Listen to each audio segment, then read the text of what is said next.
আসসালামু আলাইকুম আমার প্রিয় শিক্ষার্থীরা, কেমন আছেন? আশা করি সবাই ভালো আছেন। আমি আল্লাহর রহমতে অনেক ভালো আছি। তো আজকে আমরা যে বিষয়টা নিয়ে এসেছি সেটা হচ্ছে মাইক্রোসফট অফিস এক্সেলে কিভাবে শর্টকাটের মাধ্যমে বিভিন্ন ধরনের একদম গুরুত্বপূর্ণ কিছু কাজ খুব ইজিলি করা যায় তা আমরা শিখব। তো চলুন বন্ধুরা, কিভাবে কাজগুলো করা যায় দেখি।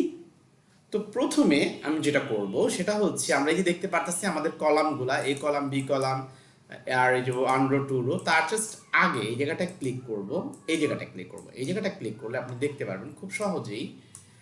দেখেন এই জায়গা দেখা যাচ্ছে যে কয়টা রো এবং কয়টা কলাম আছে। এই দেখেন রো সংখ্যা কত, 10,48,576টি, এবং রো কলামের সংখ্যা আছে 16,384টি। আবার আমরা এখানে কতগুলো সেল বানিয়ে নেই, এই শীট বানিয়ে নেই। যেমন এখানে ধরেন আমি এখানে বানিয়ে নিই জানুয়ারি,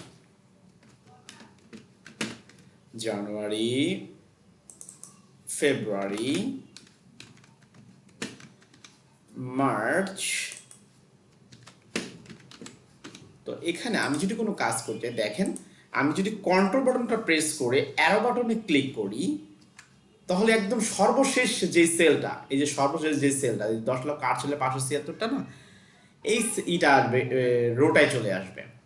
আবার আমি যদি কন্ট্রোল বাটন প্রেস করে যদি আমি উপরের অ্যারোতে ক্লিক করি, তাহলে একদম ফার্স্ট যেই রোটা আছে সেখানে চলে যাবে।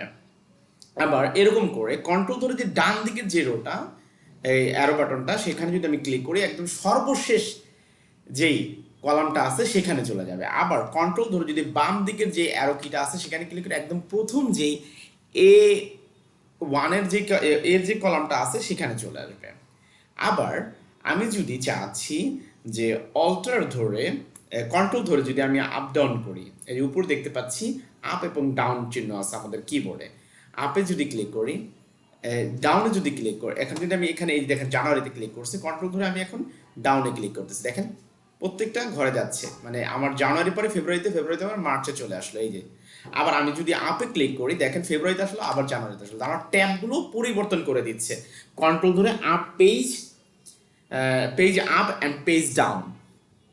আবার আমি যদি অল্ট বাটন প্রেস করে যদি আমি আপ পেজে ক্লিক নির্দিষ্ট সময় দেন, আমি যদি এখানে ক্লিক করি, এখন অল্ট বাটন প্রেস করে যদি আমি আপ আপ এবং ডাউনে ক্লিক করি, দেখেন আমি পেজে ক্লিক করলাম, পেজ ডাউন, সেই জন্য আমার নির্দিষ্ট সময়, দেখেন আমার এটা কই ছিল, এতে ছিল। এই যে এ থেকে আমি ইউ পর্যন্ত দেখতে পাচ্ছি, আমি পরেরটা তো দেখতে পাচ্ছি না। তুই যদি পরেরটা দেখতে চাই এক ক্লিকে, সেটা হচ্ছে অল্ট বাটন প্রেস করে আমি পেজ ডাউন, দেখেন ইউর পরের অংশটা চলে আসছে। আবার এখানে আমি দেখতে পাচ্ছি যে এ এন পর্যন্ত আমি দেখতে পাচ্ছি। আমি এর পরের অংশ যদি দেখতে চাই, আবার অল্টার ধরে পেজ ডাউনে যদি আমি ক্লিক করি, পরবর্তী অংশ দেখতে পাবো। এরকম করে আবার অল্টার প্রেস করে পেজ আপে যদি ক্লিক করি, তাহলে বাম দিকে যাচ্ছে, আবার বাম দিকে।